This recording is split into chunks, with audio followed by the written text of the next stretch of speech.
Boa tarde para você, tudo bem?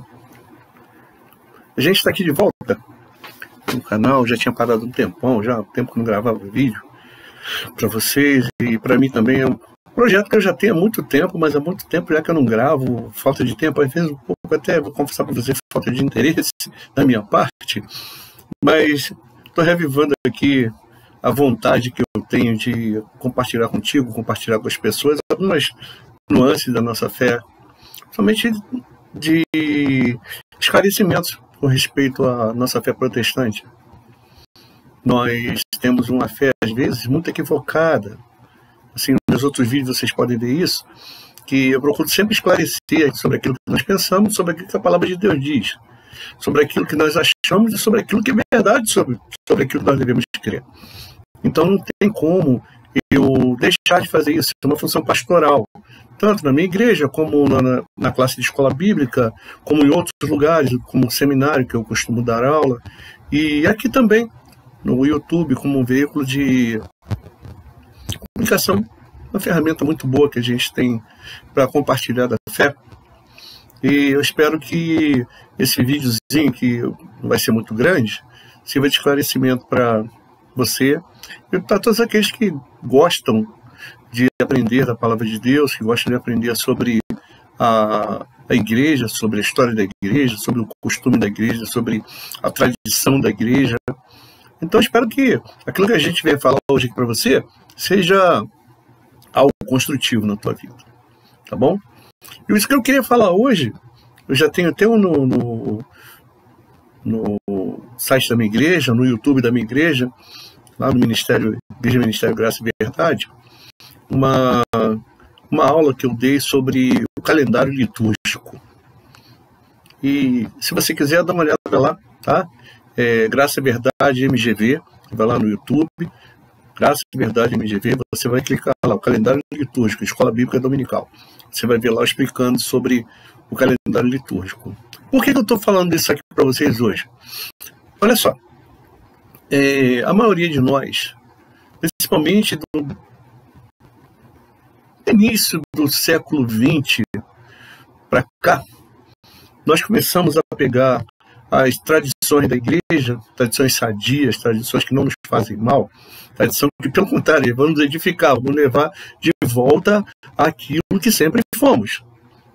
Eu costumo dizer que nós pegamos a tradição da igreja e fizemos assim, como aquele que dá banho no neném, na hora de jogar água fora, joga o bebê fora também da bacia. Nós jogamos tudo fora com medo de catolicismo. Tá? Se tem alguma coisa que a gente, às vezes, como cristão protestante, tem medo, tá?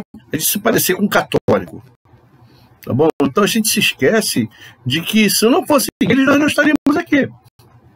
E que nem tudo que eles trouxeram durante esse tempo todo, que a Igreja Católica foi a única igreja cristã sobre a face da Terra, né? Tanto o católico ocidental como o ortodoxo oriental, tudo isso que eles fizeram até hoje, a gente pode pegar tudo isso e jogar fora. Porque seria um erro da nossa parte. E um erro, uma ignorância, na verdade. É algo que não tem cabimento, não tem base nenhuma, nem histórica, nem bíblica. E eu costumo dizer que aquilo, igual o Lutero falava isso, aquilo que não é contra a Escritura é a favor dela. Então a gente tem que olhar, observar as coisas, valorá-las na nossa mente, compará-las com as Escrituras, e se aquilo ali realmente não for bíblico, se aquilo ali está depondo contra as Escrituras, está tirando o foco das Escrituras, aquilo deve ser abandonado. Mas se aquilo aponta para as Escrituras, se aquilo mostra as Escrituras, nos ajuda a compreender as Escrituras, isso deve ser conservado na igreja, isso não deve ser abandonado. E uma coisa que a igreja protestante deixou, conforme eu falei, de algumas denominações, tá? Não todas, mas algumas denominações ditas históricas largaram o calendário litúrgico, largaram o lecionário. O lecionário é um livro onde estão separados por 3 anos, ano A, ano B e ano C, todo o desígnio de Deus, toda a leitura das Escrituras. Todo dia tem uma passagem do Antigo Testamento, tem um Salmo, tem um Evangelho e tem uma Epístola. tá? Uma concordando com a outra, de acordo com o tempo que nós estamos.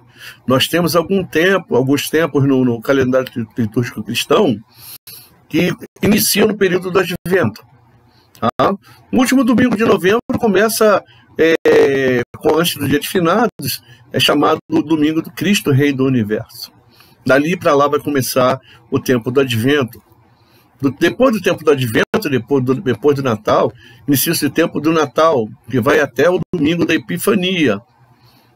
Do domingo da Epifania até a quarta-feira, terça-feira de Carnaval, é o chamado tempo comum. Da quarta-feira de cinzas até o domingo de Ramos é a Quaresma. É aquele que nós nos encontramos hoje.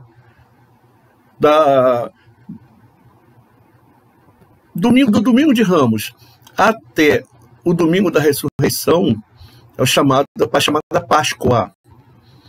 E depois da ressurreição, o tempo da Páscoa, que vai até 50 dias depois, onde é comemorado o Pentecostes, o aniversário da igreja, quando a igreja nasce, quando o Espírito Santo desce sobre a carne e se manifesta naqueles irmãos de Jerusalém com línguas como de fogo sobre as suas cabeças, como as pessoas falando em outras línguas que as outras pessoas estavam do lado de fora daquele lugar onde eles estavam reunidos entenderam.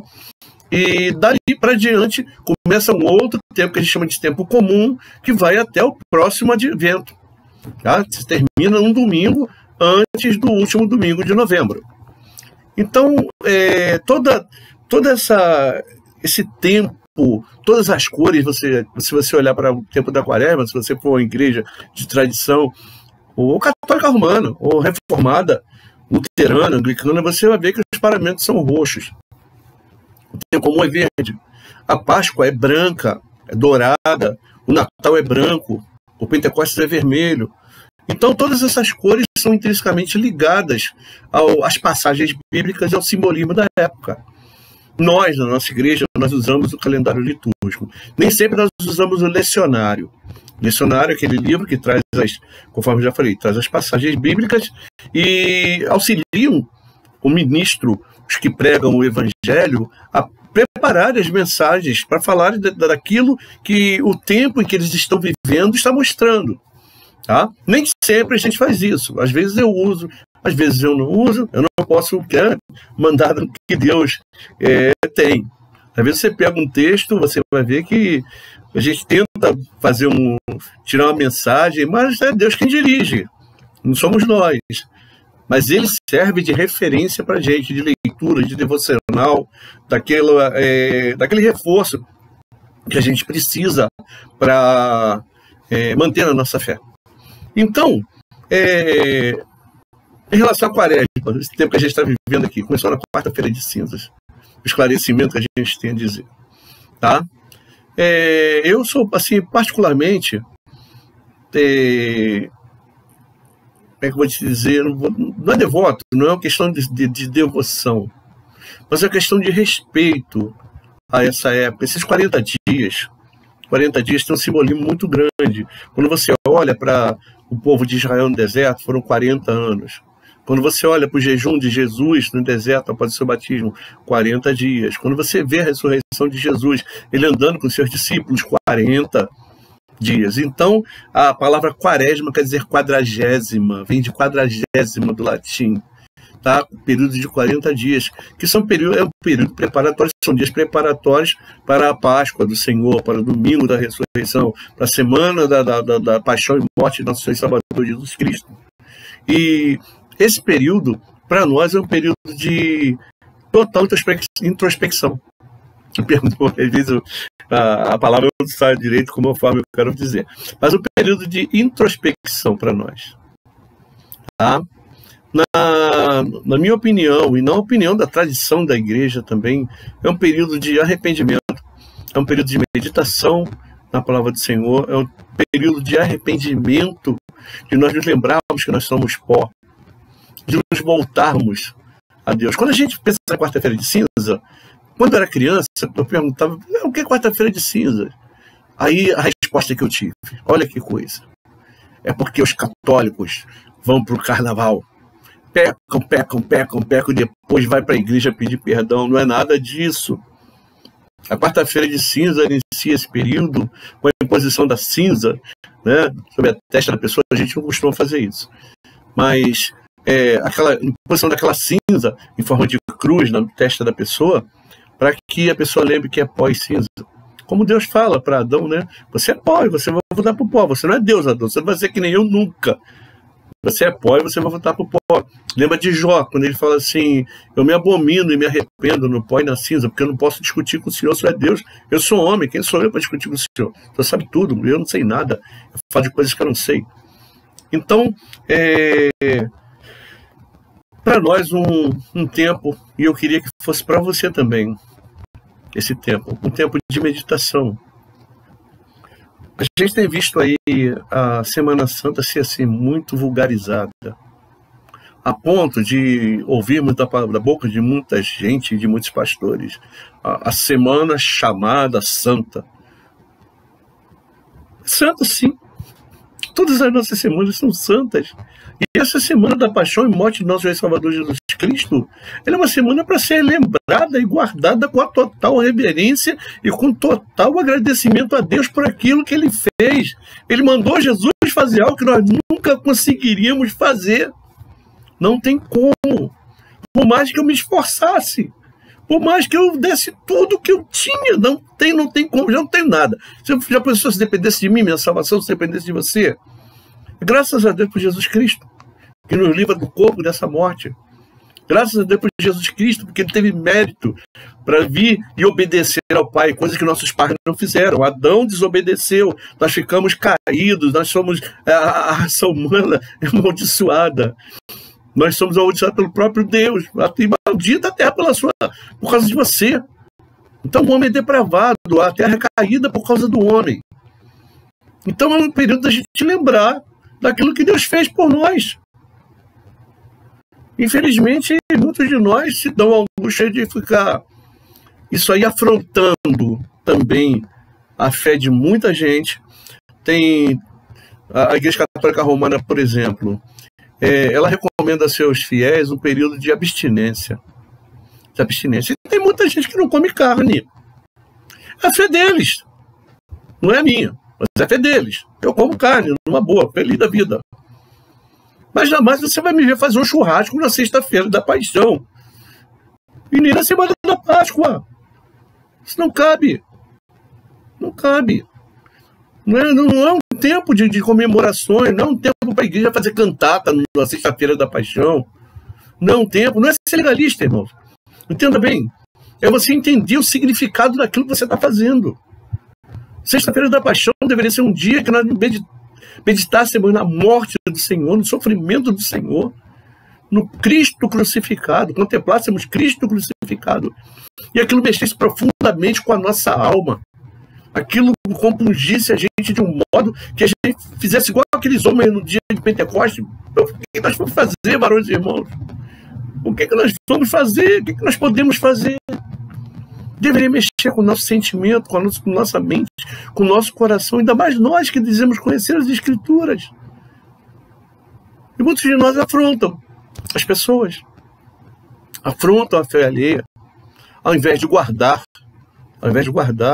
não de forma legalista, mas de uma forma pura, de uma forma contemplativa, de uma forma devota à paixão do nosso Senhor e Salvador Jesus Cristo. Tá? Então, para nós é importante ressuscitar essas coisas. Eu creio que isso não seja, como muita gente diz, coisa de católico. É e não é. Não é coisa da Igreja Católica Romana, é coisa da Igreja Católica, da Igreja Universal, da Igreja Cristã. E deve ser lembrado. É uma tradição sadia que nos faz lembrar de quem somos, de que tempo estamos, do que a palavra de Deus fala sobre aquilo. Nos faz lembrar da palavra que nos conduz àquele tempo que nós estamos vivendo, nos conduz ao arrependimento, nos conduz à reflexão sobre nós, sobre o nosso pecado, sobre o resgate pago por Cristo ao Pai em nosso favor, aquilo que nós nunca poderíamos fazer, aquilo que Ele fez graciosamente por causa do Pai ter separado a gente dele antes que houvesse mundo. Então, aquele que não precisava ter feito isso, fez. E fez por amor à sua criação. fez porque ele é perfeito. E aquilo que ele faz perfeito, termina perfeito. O pecado jamais foi problema para Jesus, mas era problema para nós. Agora, como diz Paulo em Romanos, não tem mais condenação para quem está em Cristo Jesus. Porque Deus castigou na carne do seu Filho o nosso pecado. Ele foi crucificado em nosso lugar.